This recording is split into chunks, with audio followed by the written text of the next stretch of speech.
নমস্কার, আমি সাধনা মাহাতো নিজের লেখা একটি ছোট্ট আবৃত্তি পাঠ করছি। প্রিয়,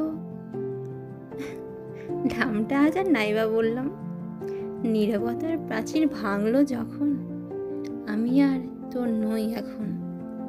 ভয়ের কোণঠা ভেঙে একবার আসতিস যদি, নয়তোবা আমি বলতাম যদি 14 বছরের অপেক্ষা আজ হয়তো হতো না আক্ষেপ, তৃষ্ণার্ধ মন হয়তো পেত মোমের ফুলে।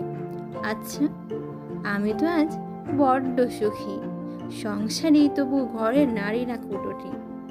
ধন সম্পত্তির ভালোবাসার অভাব নেই আমার, তাও যেন মনের মধ্যে এক ব্যাকুল শূন্যতার বিস্তার। খিরে, এতগুলো দিন পরেও কি মুখে কিছু বলবি না?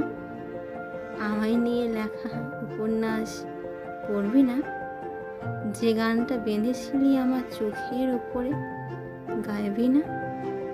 দেখ, এখনো আমি লম্বা চুল খোলায় রাখি, এখনো আমি লাল রঙের শাড়ি পরি, এখনো আমি রোজ চোখে কাজল দিই।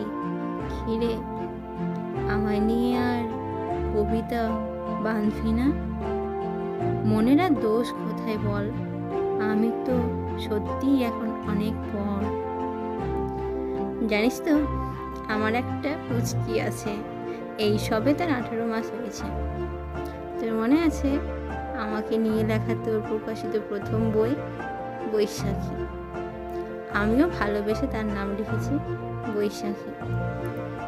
এখন তো খুব বড় কবি হয়েছি, সময় হলে আমার চিঠির উত্তর দিস। মুখোমুখি তো আর কোনোদিন কথা হইল না, তাই পত্রের অপেক্ষায় রইল। ইতি তোর কলমের রূপরেখা। নমস্কার।